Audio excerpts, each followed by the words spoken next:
Welcome back to the Expat Community channel, where you're joined by myself, your host, Noor. And for today's episode, we are joined by the Expat member. Hello guys, my name is Rakan. You can also call me Rikki. So choose whatever name you'd like.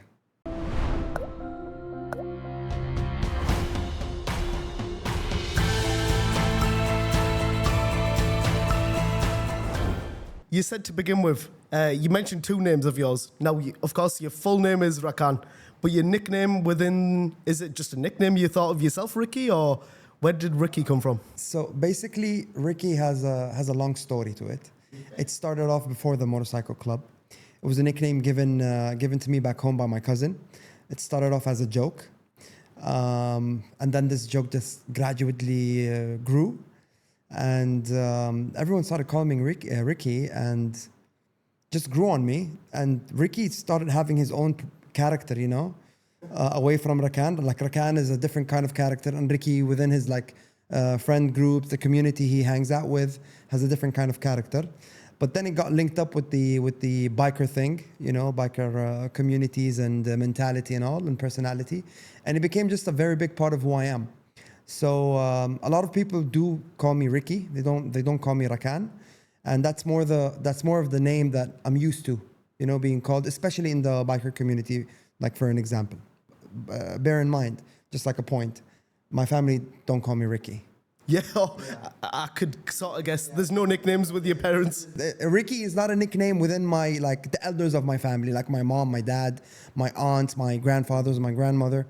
No, Rikki is not a name that they use. Rikki is more of an outside name for the people our age, you know, and the people who know me in Jordan and in the community and in Qatar as an expat, for an example. What I want to mention is, because you mentioned right at the beginning of the get-go, now we can tell by your attire that you're wearing, and you mentioned it a couple of times that you're part of a biker crew. What I want to say, I don't know, can you correct me in the right way? What would you rather prefer it called? Because I don't want to disrespect it. Is it a biker gang, biker crew, biker community? How would you see it as? First of all, let's remove the word gang. We're not a gang. Definitely not a gang, we're right? Not a gang. We're all law-abiding citizens.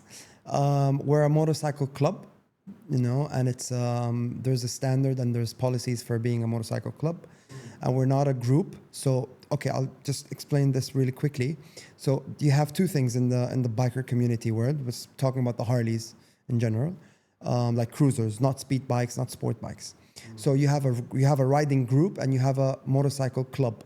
So a riding group is just people who hang out together and they go on rides. You know, they hit the open road and they just enjoy their time on a long ride. You know, get together for a cup of coffee sometimes here and there. That's basically all. But like a motorcycle club, in a motorcycle club, there's hierarchy, there's respect, there's responsibility, and you know, like just how you treat your family is a motorcycle club. It's like your family that you chose to be part of, you know, and they chose you, they welcomed you inside the family. So there's definitely like responsibility, respect, and you carry specific roles, you know, like you have specific duties inside a motorcycle club, and it's not just something that you do for fun, you know. It is like there's there's a fun aspect part to it, but in the same time, it also has responsibility. It's a serious matter, yeah. I'm not gonna say like extremely serious, you know, because as I told you, like we all have a second life. Like we're all employees and we work, and it's not like 100% a thing that takes up all your time of the day. No, but still there's a specific hierarchy to it, respect, responsibilities, duties that you carry out, you know. And so that's a difference. And when you say you're a motorcycle club, you represent something inside this community. So for an example, you travel, you know, there's a different type of like attitude you get when you're a riding group or you're a motorcycle club or you're like an individual who rides, because they know when you are in a motorcycle club, people are gonna know that you're part of something that's bigger than who you are, you know, and it's like you represent something, if you get what I mean. So would you say thanks to the club, you've also created a somewhat community of like-minded people? Yep, 100%. Some people can, like, you can do it without a club, you know. It's like the club basis is not everything to the Harley community or to the biker community. You can be an individual who rides. You can just ride with a club as a friend. You know, you don't need to be part of a club, but It's more of people who like to be part of a family, like a bigger aspect of who they are as a person, you know, and they like to carry that specific responsibility on their backs, just like you do with your siblings, just like you do with your, you know, like the family that God gave you. It's just the same thing, but with people that you chose to be a part of. Beautiful message, because I do like that, because the whole point of this channel is that we're all expats anyways. Now, just like yourself, we've got family everywhere in the world, but we chose to now come here. So to find family away from family, I think it's a big aspect of being an expat. Huge aspect. To be honest, like I'll just tell you one quick thing about like a motorcycle club in general. For an example, let's say that you had a bad thing, like something bad happened to you, and you couldn't do it on your own. Like you needed people to stand with you. And as an expat, you know, you don't usually have that support that you have back home. You know, like back home, you have your cousins, your like bigger family, your friends that you have lived with all your life. They can support you. So a motorcycle club can also provide that, you know, like because it's a family. So you fall, sometimes like they pick you up, you know, like they help you. Something bad happens to you, they'll stand by your side. They're like your family. They like how you chose them, they chose you. So that's also part of the responsibility, you know. Sometimes like there's a member of your motorcycle club, he's your brother, but you don't align with like on all aspects. Yet you would stand by his side and he'd stand with you. You know? Core values of families, that's exactly it. 100%. Very nice to know. Now, you mentioned the motorcycle club a lot. What is the name of the motorcycle club that you're part of? So I'm part of the Wataweet Motorcycle Club. Wataweet, right? Yeah, Wataweet. I did want to ask then, so prior to my research done on the motorcycle club, I did try my best, and I apologize, I tried my best to find out what the wheat stands for. Now, for the people looking, you can obviously tell I'm not of Arab descent. I can only somewhat read Arabic, but I do not know what the wheat means. Could you please define that for me? Of course, yeah, man. So basically, the club was founded in 2011, and it was just a bunch of guys, you know, hanging in the dealership, in the Harley dealership, and they used to always ride at night. Like they used to take their bikes at night and go out. So like just a quick information about the definition of the word. Wataweet is, watawat in Arabic is a bat. So Wataweet is the plural of a bat. So batsmen or like bat boys, you can say. Right, okay. So I see where this is going, but please finish off. So Wataweet is the group of bats. And it started as a joke, actually. Because the guys that were getting together and going for rides at night, and people used to say, "You're like bats, guys. You only go out at night," you know. And then they started saying, "Oh, the Wataweet came. You know, the Wataweet are going. The Wataweet are coming." So that's where that's where the name came from, and it just became a thing. Like really, like just guys hanging out for a cup of coffee, taking their bikes and going for a ride. And being noticed by the bigger community as well. Yeah. So it went from a nickname to a reality. It became the name of the motorcycle club that the guys started back in 2011. So that's how the name is. That's how the name came to be. That's the definition of the name. You see, I love things like that, where there's always a little backstory that you would never guess, and that's amazing. So what the wheat stands for bats. They went out at night, and next thing you know, it's a whole club now. That's amazing. It's one of the first clubs that's actually started in Qatar, you know, as expats, because like the club was, like the majority of the club, actually, if not all of them, were expats, you know. So as an expat, you come and go, you come and go, you come and go. So a club that started in 2011 and still standing today, you know, that says a big thing about how people can come together as a community and stick together and stay with each other. So even though we're expats, but yet you can find people who you can call family. Now, the thing with Qatar is people come and go, right? I mean, hence us being expats, we could come and go ourselves. Do you see many people every year, like new people joining in, new people thinking about joining? So joining in the club is not just like you pop up and you join the club. You know, there's a specific scheme to it. There's a specific standard or criteria. So just explaining it really quickly, let's say that Noor, he's my friend, and he's into bikes and he likes to ride. So he asks me like, "Hey man, can we ride together?" I'm like, "Yeah, sure, bro. Like you can come with us on a Tuesday. You can ride with us as a club, you know, because when you ride as a club, there's a specific format that you stand in, you know, there's a specific format that you ride in. It's not just you go for rides, no, because, you know, like as a biker on the road, it's a bit dangerous. So there's specific rules and standards in riding in a big pack. We call it like a pack. So because I am part of that club and I know how they ride and I know it's safe, I bring you in and you ride with us. And then you like the guys, you like how we ride, you like the destinations of our ride, you vibe with us, as a person.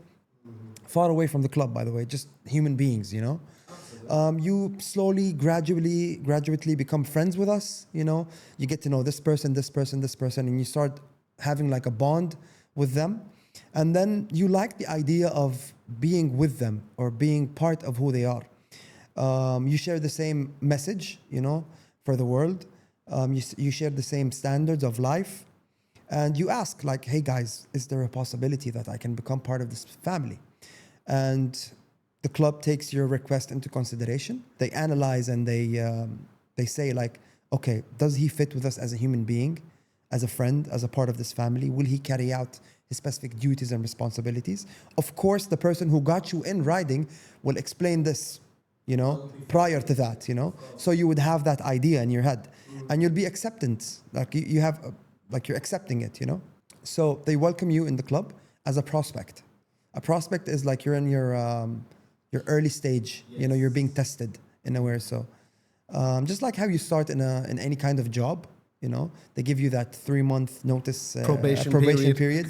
And so a prospect is literally like a probation period for yourself to see if you fit with us and for the club to see if you fit with them. And after a specific period of time, like there's no actual specific period of time, it's just like, okay, maybe he needs more. Maybe he's good to go now.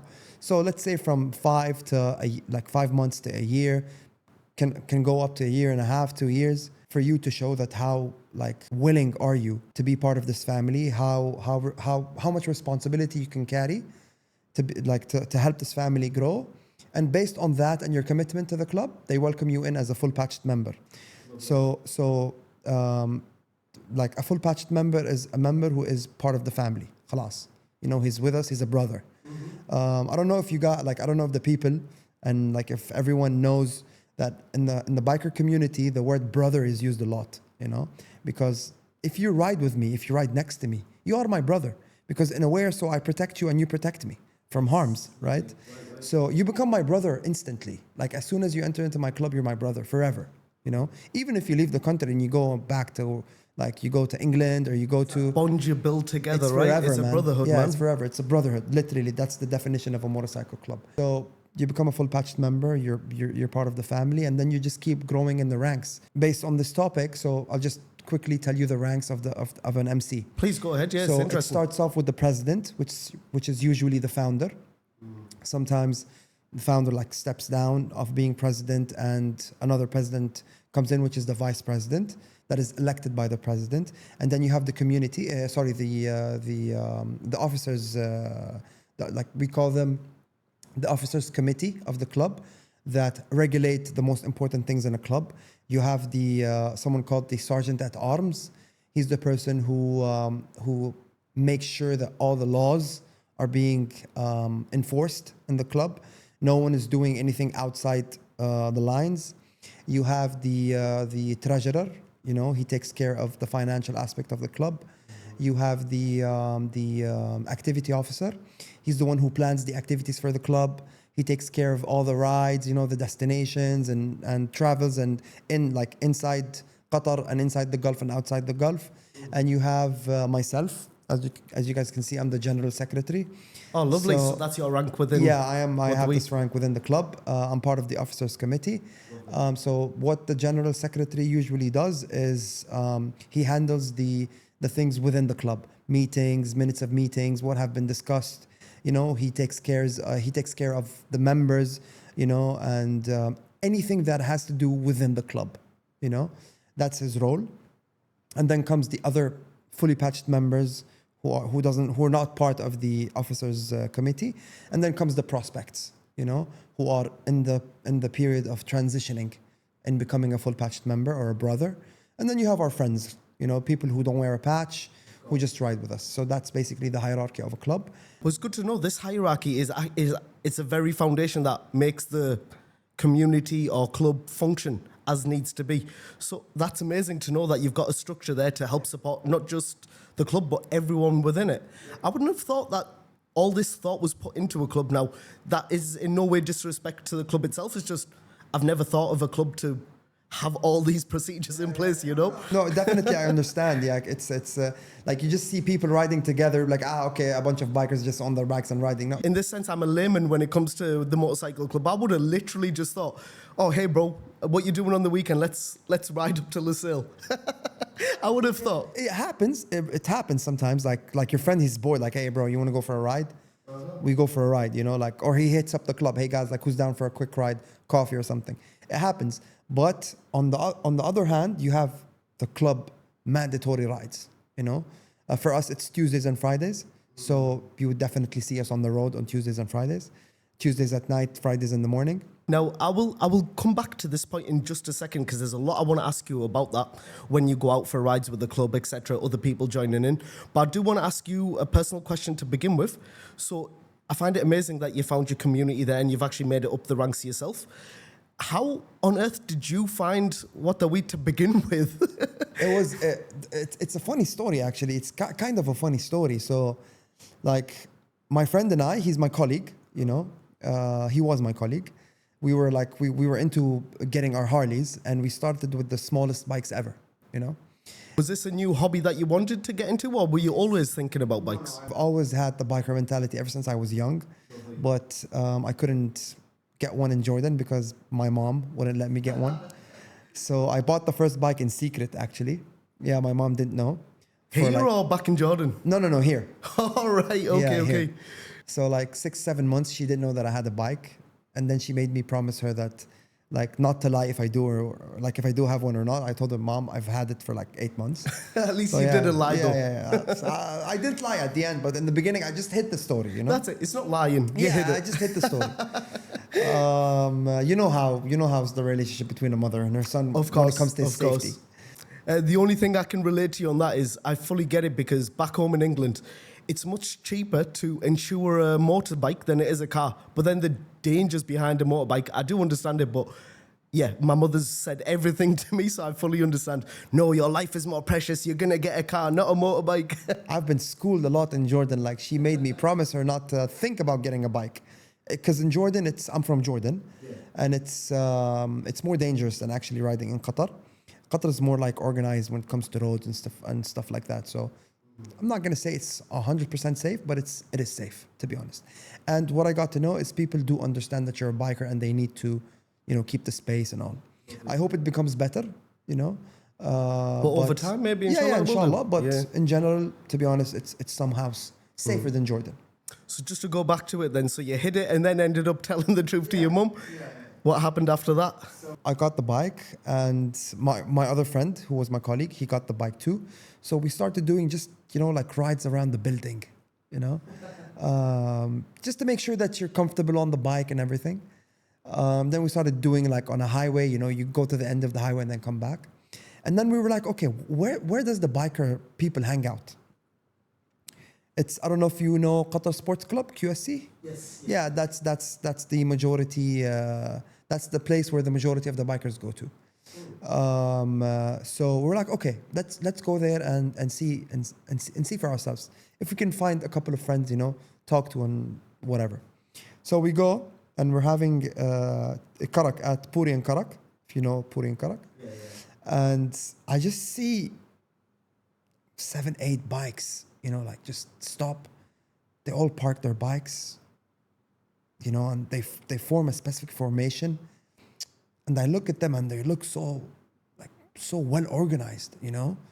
You can actually tell that there is a specific level of respect, you know, responsibility towards oneself and towards the community. The biker community. Is this your first time looking at this? Yeah, this was my first time seeing the Wataweet, you know. So such presence as well for your first time seeing it. Wow. They had an aura, to be honest. Oh, like the aura is there, an aura. Lovely. And I looked at my friend, I was like, bro, you know, like this solo ride, I'm not really into it. So let's see if we can, you know, approach these people.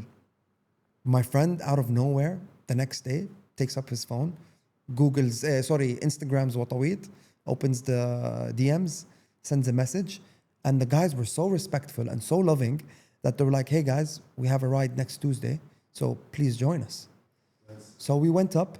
We know no one in the club, not a single person in the community.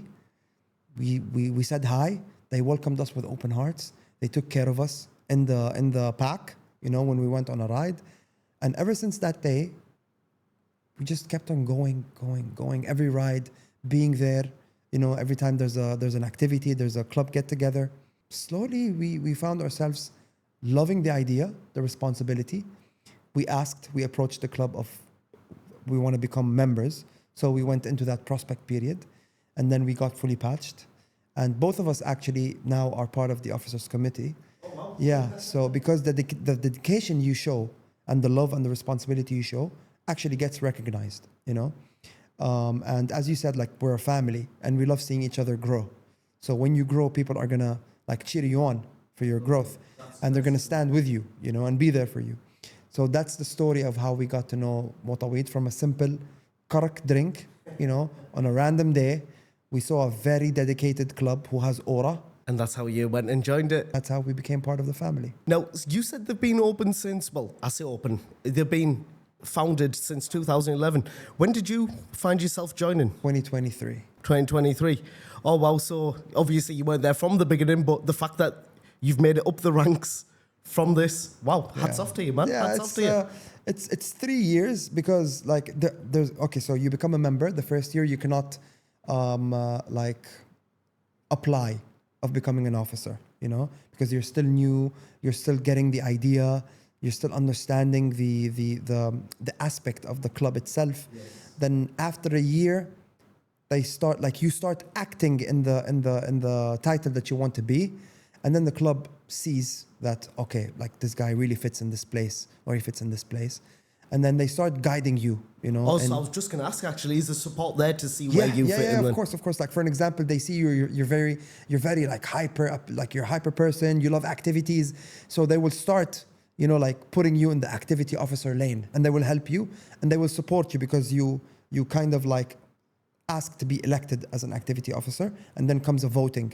You know, like, people vote. So for an example, you want to be an activity officer, I want to be an activity officer.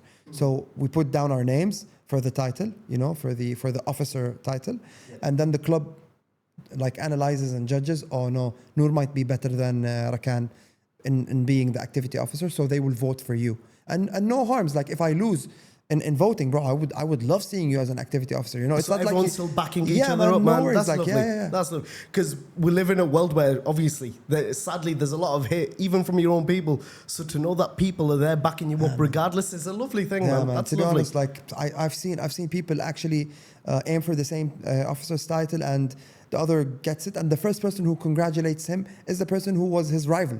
You know, but he stands up, bro, like, man, come on, you're gonna smash it. You know, like, congratulations. So just to go back on one of the points that you mentioned earlier, I said to you we'll come back onto it. So when you organise rides throughout Qatar, of course, it is somewhat a fact, right? Riding motorcycles can be dangerous when compared to a car. They're both equally dangerous. You're on a road, motor vehicle, but with a motorbike, you're very much more open compared to a car. How do you organise rides to make sure everyone's safe? Now, I guarantee nothing in life in general is 100% safe. But when you organise a ride on busy roads, etc., how do you find the time to even sort that out? We always aim for open roads, you know? Like, we aim for open roads where there's no cars, you know, like just a highway, like a very big highway. Okay. And we choose our ride according to the streets that we know, like, they don't have a lot of traffic. We usually change it every ride. Like, it's not the same. Like, you know, like, you get bored at the end.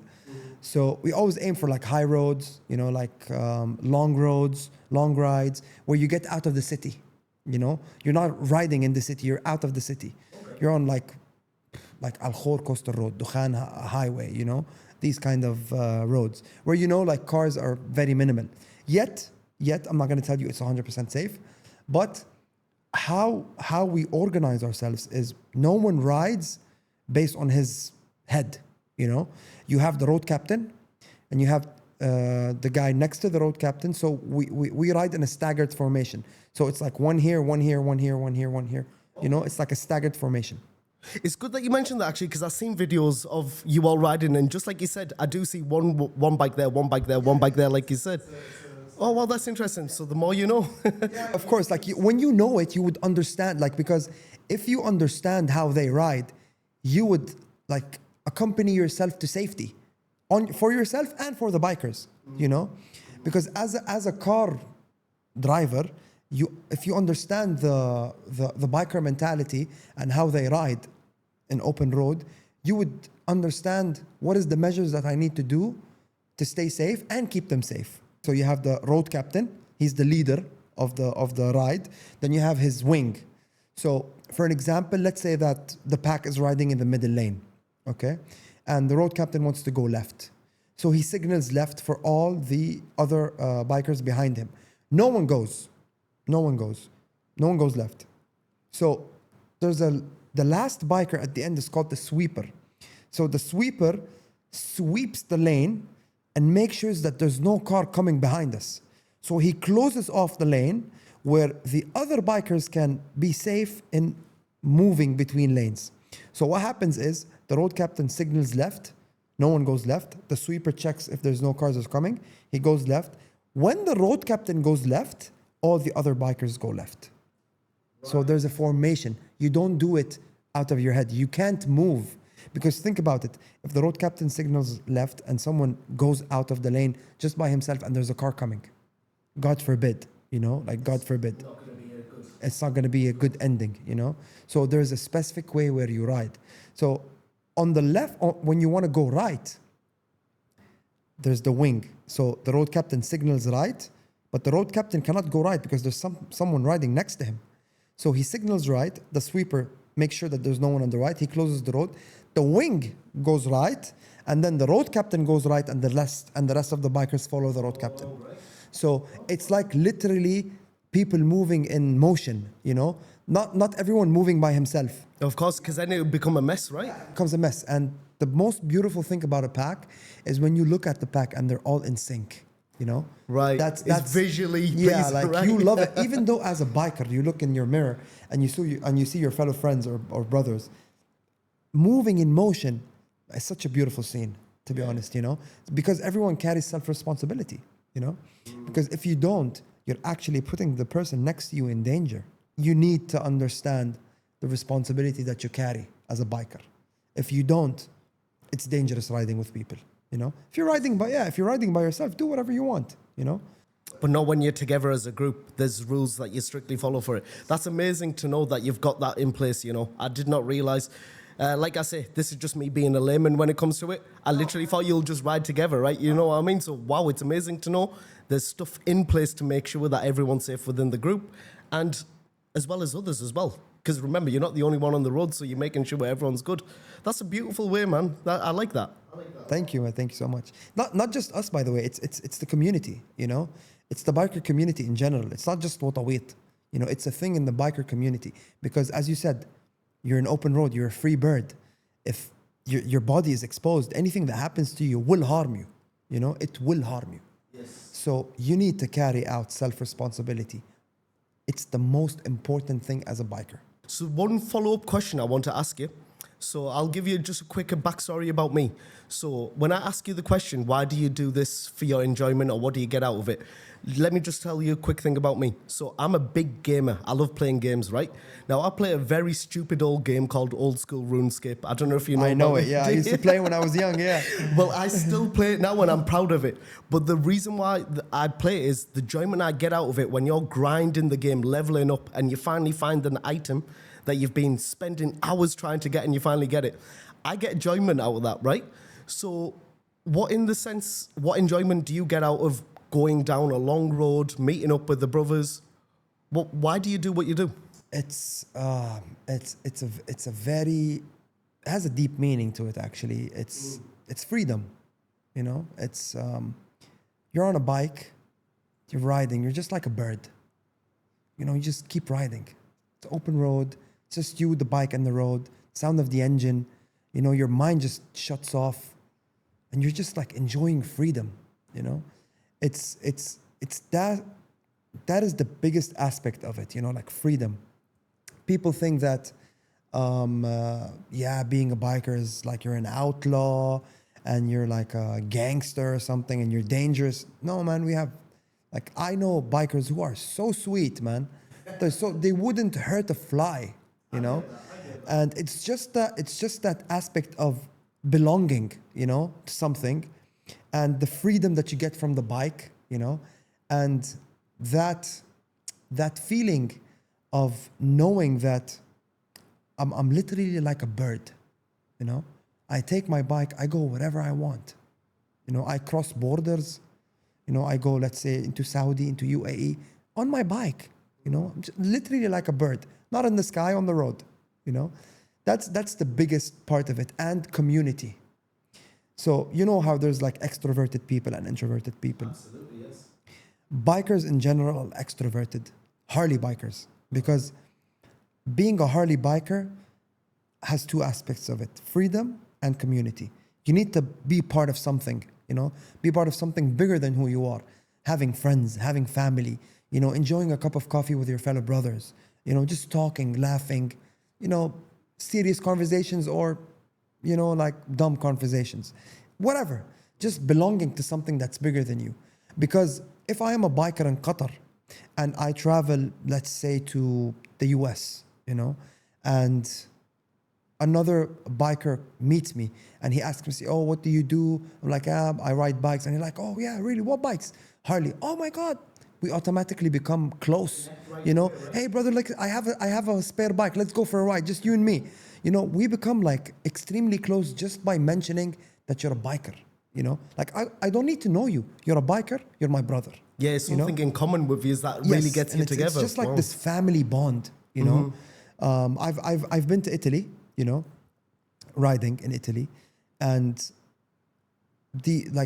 as soon as a biker spots you and he sees that you're not from here, he approaches you, and he's like, hey man, like, where you from? What do you do? I'm from Qatar. What brings you to Italy for rides? Oh my God, really? Where are you going? And we just have this conversation. Like, he'll invite you for coffee.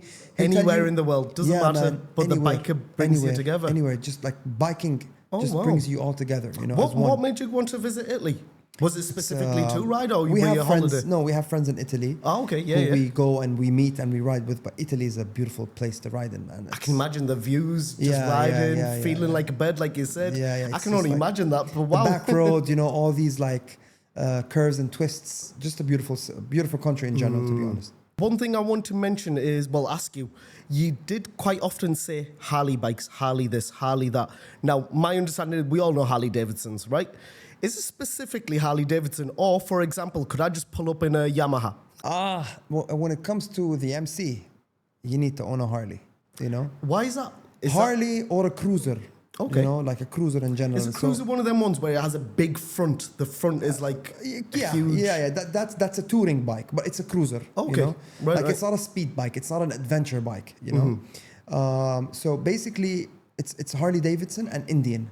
There's another brand that looks like Harley, which is Indian. Okay. So if you wanna be part of the MC, you know, part of the family, you need to own either a Harley or an Indian. You can't come up with a Yamaha or like a BM and ride with us not because it doesn't look nice with other bikes. It's just because the mechanics of how the bike rides is different. You know, like you can't ride BMRR that flies. You know, on the first gear, it hits like 160 kilometers per hour with a bike who's on sixth gear at 100 kilometers per hour just cruising the road. You know, like the mechanics of riding the bike is different. So that's why cruisers stick together, adventure bikes who likes to go to the desert, you know, like rocky roads, they stick together, and speed bikes, they stick together. Of course, and then it allows you to stay together, like you said. Why would you have a BM that's 100 miles ahead of you when everyone else is behind, chilling and cruising? You know how like speed bike, like how the people who ride speed bikes, they ride the bikes, like their chest is on the tank. It's not something that's really comfortable. Like you need to fly, you know, like the bike is made for you to speed. It is dangerous, but you know, like people like to do dangerous things in general. I've actually always wondered why Harley Davidson's a big thing in motorcycle clubs, but mechanic-wise, it makes a lot of sense. It's more safer, you know. It's more safe. The bike is heavy. You don't go like 200 kilometers per hour. You just do 100, 120, and you ride in a pack. You're not alone. There's always sense of like safety around you. And we have actually, talking about the pack, we have actually someone who's called the marshal who keeps roaming around the pack, making sure that everyone's safe, you know? Nice. So in speed bikes, you don't have this, you know? Some adventure bikes, like some of our friends, they do have adventure bikes. They come and they ride with us. It's fine. They can go 100 kilometers per hour. But when you want to be part of the MC, you need a Harley or an Indian, you know, or a cruiser in general. And it's just that Harley spirit, you know. There's a spirit for Harley. What do you currently own right now? Harley or an Indian? Harley, or? man. Harley, all the way, yeah. I'm biased. So just to go backtrack a little bit, what was the first bike that you owned, the one that you hid from your mum? It was a Harley. It was a Harley, but it was a baby Harley. Yeah, it was a baby Harley. It's called Street 750. It's only 750 cc's. Right. Yeah, it's like a baby bike, like a small bike. And then I upgraded after like 3 or 4 months. I sold it and I upgraded to a Dyna. Dyna is more of like a performance bike. It's like, it has that speed, you know, that like it's a rogue bike, you know. And then I upgraded to a bike called Lowrider ST. It's more performance and speed. Okay. And like a Harley, you customize it to make it look like your own character, you know, and personality. So my current bike is a Lowrider ST. It's a performance bike. Fits in the performance category. And it's a fun bike to ride. And is that what you've still got currently now? Yeah, I have this bike now. Do you have that personal attachment to it? Is it like your mechanical baby? Man, Is that what it is? It's my first wife. You know? For the future wife of Rikki, be careful. It's my first wife, man. It's like you really care for your bike, you know, like you take care of your bike. You always make sure it's clean, it's not scratched, no one parks next to you. Like you always take care of it, you know. Like I have like 3 cloth pieces in my bike, where one is for oil, one is for like water. I just like always make sure that my bike is clean. Okay. Yeah, like it's part of me, you know. Beautiful, like, man. Yeah, I get that it's fully. Part of me. It's currently in the dealer, being serviced, and just going down the garage and seeing the place empty and my bike's not there hurts me. So I've got to ask though, it must be an expensive hobby. It must be. What? I really, it's like my pockets are like, there's a hole in my pocket, you know? Just well, you're drains either you, in it bro. or you're not, right? You're either in it for good or don't do it, you know? Because it's really expensive. Because the thing is, the expensive part of owning a Harley is not just the bike itself.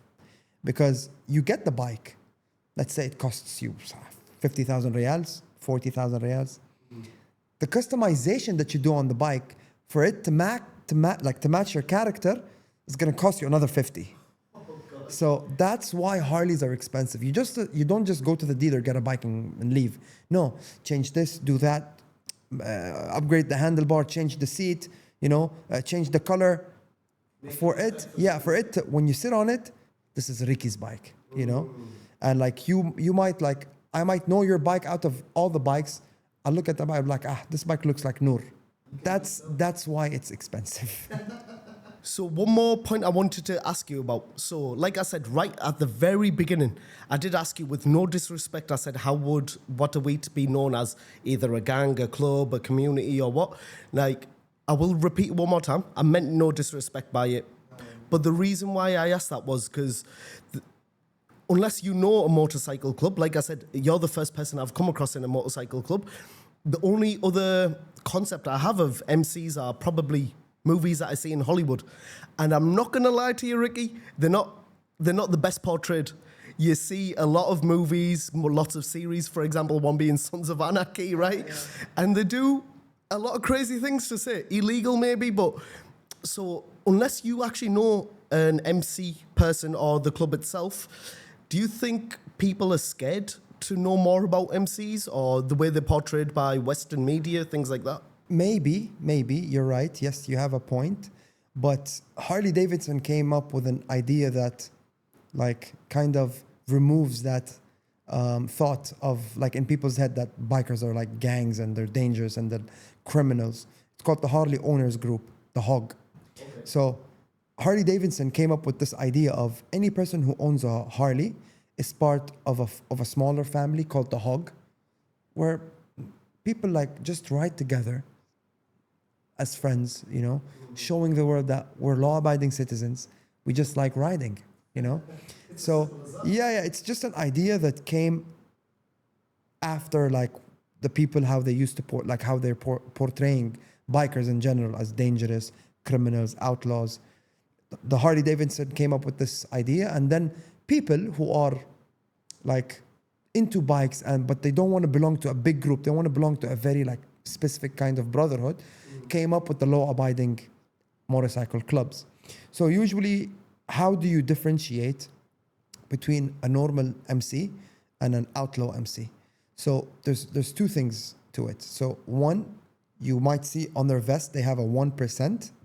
This means they're the 1%ers of the motorcycle community. So usually they are outlaws, you know. Okay. And there's the diamond. Like if you have like a diamond on the vest, usually also means that they're outlaws. So even the outlaw people themselves starting showing people like, listen, I am an outlaw, but it's fine. I'm a normal human being too, you know. And if you don't want to approach me, I'm telling you on my vest that I am an outlaw. So if you want to stay away, you can stay away. You know, yeah, yeah. But now also the outlaw MCs are trying to show the world that like we are also people. You know, like it's not just we're not just criminals. This was happening like a long time ago. You know. But yeah, that's the idea of it. We are a law-abiding motorcycle club. We have no relation in like criminal motorcycle clubs, and we respect everyone. We love everyone, and at the end of the day, we're all like citizens of the community, and we add to the community. We don't take away from the community. You know, we're just like a non-profit organization. You see, and we are actually one. You know, we are a non-profit organization. It's been beautiful getting to know actually what Wataweet's all about, because I've only, like I said, when I've known you personally, I've only ever known you to ride bikes around. I see your posts, so it's actually really nice to know it's bigger than just riding bikes around. You're actually a very big community, which is beautiful to see that you've brought people together.